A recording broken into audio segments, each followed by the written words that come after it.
I was talking to one of our members a couple of days ago about getting her prepped and ready to do a long-term fast, 10 days or more, Hmm. because she had mentioned that a lot of what she was dealing with was mental. And I told her, I was like, if you really want to get work on those mental issues, you want to do the 10 plus day fasts. The Yeah, shorter fasts don't really get where you need to get, as far as that goes. And so that's been my experience as well. Those longer fasts are very unique. And if you've never done them, you gotta work towards getting there because it's such a different experience. it is. I can say the first, like the 11-day fast, I broke that fast bad. But day 9 and 10 of that fast, when you talk about emotion, I was so emotional. Yeah. I would just start crying. I don't know what's wrong with me. Mhm. So a lot of, I think our emotional body, I guess, begins to heal around day 9 or 10. Yeah. It's so interesting that it works that way. Because people think I actually just did a interview on this hydration summit, which for those who are listening, if it's not too late, I think March 15th is when the summit comes down. You guys should definitely check out the Hydration Summit Foundation, or the Hydration Foundation Summit. Sorry, I'll leave the link in the description. But Cool. oh yeah, I was talking to a lady about helping her to get to that point where she can reach those 10 plus days.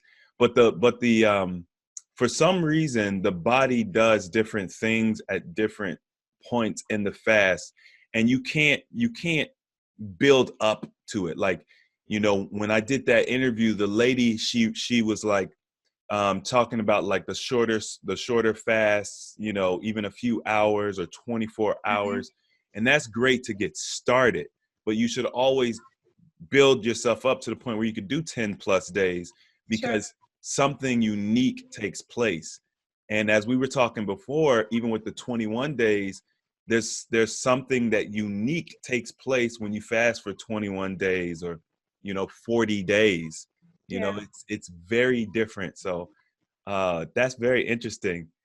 I wanted to kind of go back a little bit Sure. and ask you, like, throughout this process, especially towards the beginning, when you Yeah. when you went and you threw all the food out of the house, and brought in fruits and vegetables, what was that like for your children, like that transition? It really wasn't hard. So my middle daughter is a gymnast, so she's always been very health conscious. Mm. My oldest daughter was not with it. She would always sneak hamburgers and whatnot. I tried after a couple of months to cook for them, to have a little bit more normalcy because I was extreme. Right. It was like we're going all the way.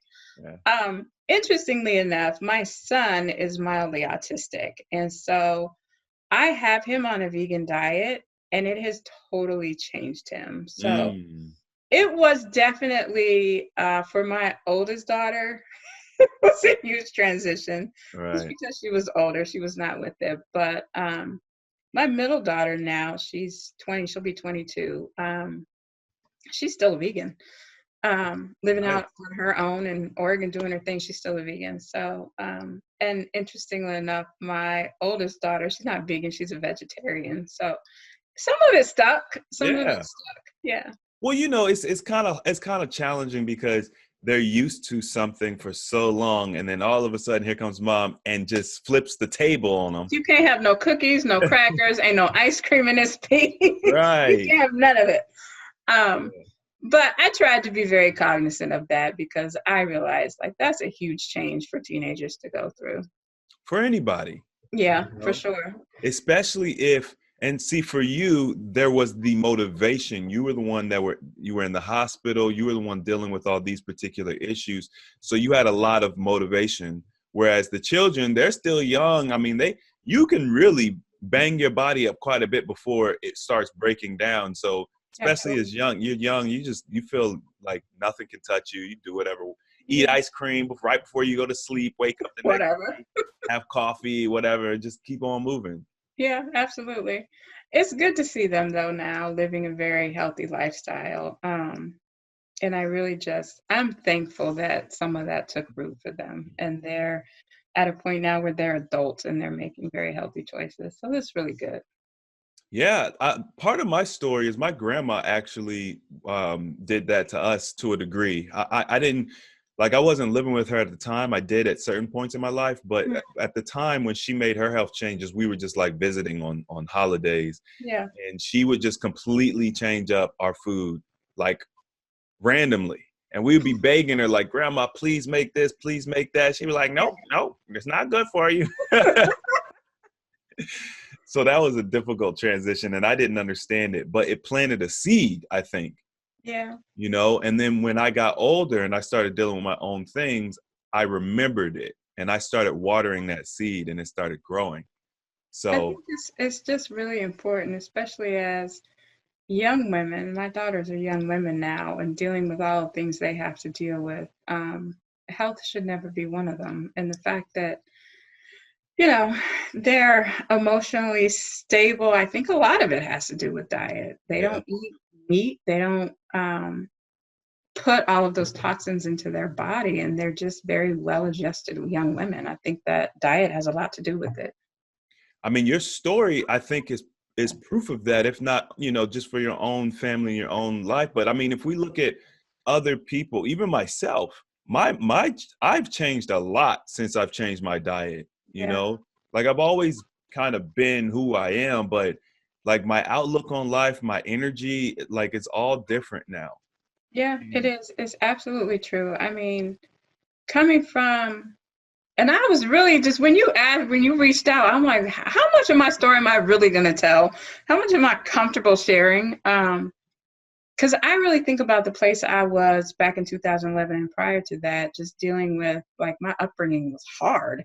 mm, My parents were addicts. Like we dealt with all kinds of abuse. And really thinking about in 2011 having that victim mentality and not thinking I had control over what was happening to my body, um, to the place where I am now, where I'm like, I have complete control over my life. And, right. it's really a mind, body, spirit, emotional connection. And really, it was because I decided and understood that I had to stop putting these toxins in my body. I have to, and it's not just the food, it's the thoughts that we're thinking, it's the places that we are, the people we're surrounding ourselves with. Like health is it's so holistic. Like it encompasses your whole life, and people really get stuck with the, oh, I'm overweight, I'm obese. But sometimes that's just the manifestation of what's going on internally, and we don't recognize it. And Right. I think as soon as we begin to recognize it, if we're not afraid to go seek help and talk to somebody and unpack what's going on with us, we will continue those bad behaviors and never get out of that cycle until we have just a paradigm shift. Yes, facts. Like and that's the reason why my approach is holistic because as I'm learning more and more, I see that it's really about your overall consumption, not just what you're eating, but what do you put on your body? What do you like? What words are people speaking to you? What words are you speaking to others? There's so many different factors that go into health, and I feel like if we don't consider our you know we're like physical, mental, and spiritual beings. If we don't consider each part of our being, then we'll never really be able to achieve the health that we desire. Like, So I know that you mentioned that your son is slightly, has slight autism, and so mhm, now that he's been on the vegetarian or the plant-based diet, yeah, he's been getting better. And one of our other members, Chocolate, she has a son who is also dealing with that, and it's been amazing over the past couple of years just being able to hear her stories and interact with him, how much he started coming out of that. And yeah. so would you like how when you very first did the big shift, I guess, and you took, changed all the food, Yeah, And is that when you started him on his dietary change as well? And then how it is. quickly did you see, a difference? So and it's been really difficult with him because I share custody with my ex-husband. Uh, So he does not adhere to any kind of diet of when course he's not. there. Um, but when I shifted over, he was 2 years old. Um, you immediately saw his eye contact improved, his social skills, his ability to hold conversations with people without getting, really frustrated. Now that he's older, he'll be 10 this year. You can see a marked difference. Like when he comes home from the summer where he hasn't been on a vegan diet and we get him back on track, just his ability to focus, his Mm, ability to have social interactions. He couldn't read for a long time. We had a really, really hard time getting him to read. And I really tightened up because he's kind of a processed food vegan. right. Being a kid, Yeah. right? I don't want him to miss out on everything. I really tightened up on his diet to where he was probably 90% raw food.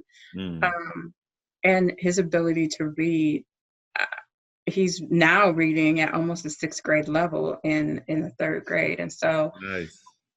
it's it's amazing what your food choices for your kids can do. Even kids that suffer with ADHD. I've seen a lot of Mhm. parents go vegan, and the differences are amazing. A lot of this is brought on by the food choices in the first place. So yeah, Yeah. it's definitely and we don't have him on any medication. I refuse to put it because he's not behavioral problems. They're more social. Mm, And so, every time we go to the doctor, well, he could go, no, he can't. He can have more fruits and vegetables. Is what right. you're saying. That's that I think that takes a very strong person to, because oftentimes the doctors are put a lot of pressure on you to Yeah. take this and take that. So I respect that a lot, especially in our current climate where there's a lot of children who are being branded as autistic or ADHD or whatever the other Yeah. disorders that they're kind of coming up with. And I'm just like, man, I feel like it's just getting worse and worse and worse. And I'm like, man, we can stop this. Like if we It's just, you crippling. know what I mean? Like, and, Yeah. and your story is so important, as well as, other people will tell their story about their children. Cause like, we got to pay attention. Like you tell me just by changing his diet, you were able to see a notable difference. That's important. It is important. And I think it's crippling these days, the way that we just force feed our kids drugs without thinking about what else is going on with them, right? Like, we don't think about close to 80% of kids with autism also have gut problems, There you go. right? That to me screams diet. And a lot of us have a really hard time being a strong advocate for our kids, right? Like my son can't buy lunch at school. He can't eat it. And so even snacks at school, no, he cannot have cupcakes. Right. And it's hard. It is. It's hard for two-parent households. Like as a single parent, you have to fight for your kid, and a lot of people just don't have the energy with everything else they're doing to fight for their kids. And they don't have society tells us so much Right. about what we should do. Yes, put them on medication and that will resolve some of the symptoms, but it's not getting to the root cause of the problem, right? Um, I'm just not an advocate for medicating kids, not that young. Right. Now, I've seen kids with some serious like behavioral problems. Yes, please put this little dude on some medication. But there's very few instances where children need to be on these hard drugs. The side effects can be crippling for the rest Right. of their lives. So I will tell anybody, you know what, try CBD oil, try a vegan diet, try all of these different things before you put them on narcotics because it's just not worth it. And it's crippling. They can't Right. do that for the rest of their lives. They're going to blow out their liver Yeah. before they're 30. Yeah. And so, try some natural remedies for these kids because they absolutely work if you stay on top of it. Not to say that that's easy. I'm not trying to minimize anybody's struggle, but you really do. You have to be a strong advocate for your kid, and you really have to study alternatives Hmm. to, these crazy medications. We see these kids as teenagers now going in and shooting up schools and being all suicidal, and it clearly states on the medication these are side effects. Right, right. I can't say enough about how diet will really change the trajectory of any child's life. And it's really important to just dig in and start learning and talking to people that have done it and dealt with it before. Now that last thing that you just said is one of the most powerful pieces, because it's like, okay, you have a doctor who doesn't have, maybe he doesn't have an autistic child, or she doesn't have an autistic child. Maybe she's never done the research, never been a part of these studies and things like that. Just gets a brochure from a pharmaceutical company, right? And you trust this person over someone like yourself, or someone else who has had the actual hands-on experience. And I just can't get that. It's like, let's listen to the people who have actually applied some of these alternatives, and let's see what they say. Like, why would people be out here lying on their children about their experiences and things? Like, what's the benefit? There's no So benefit. if you talk to 2 or 3 parents who have had a positive result with just changing their child's diet, why not like really try that? And people, a lot of times with the autistic children, they say, oh, it's really hard because they get stuck in this way. They want to eat French fries and chicken You know nuggets and what? all. Elijah's the same way. When he comes back from summer vacation, he won't eat. Okay, you'll eat when you get hungry.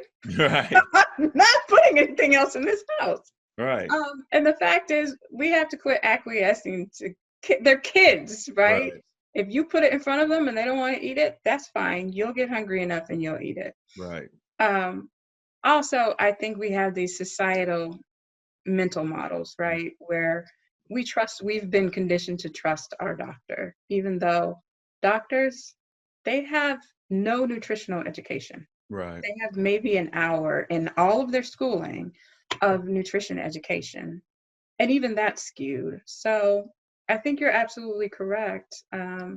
Reaching out, talking to people, doing research, understanding what other people are doing and what's working is so important. But again, being a mom of an autistic child for a long time, feeling isolated, like people don't know what the hell I'm going through. Like this is hard. Yeah. Um, but there are people out there that you can talk to. And a healthy alternative, again, totally changed my paradigm on food and what I actually need to ingest into my body.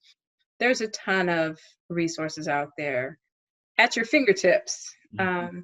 And it's just so important to study it because, again, I really think like the pharmaceutical industry and doctors, no fault of their own, they've been trained this way. Right. They're not putting all of it together. And so again, you have to be an advocate for your kid and your family to make sure that you're not crippling them for life. Mm. Because I don't want my son to get to be 20. I don't want him living with me. I need you to be able to make good choices and Right. navigate in society, Yeah. regardless, because it's not a disability. Mm-mm. Um, he has some cognitive differences, but he's not disabled. Um, and if it means that I have to work double time to make sure that he's ingesting what he needs to ingest and not be toxic, that's what it means. And that's our responsibility as parents. Yeah. And So that's yeah, that's my soapbox.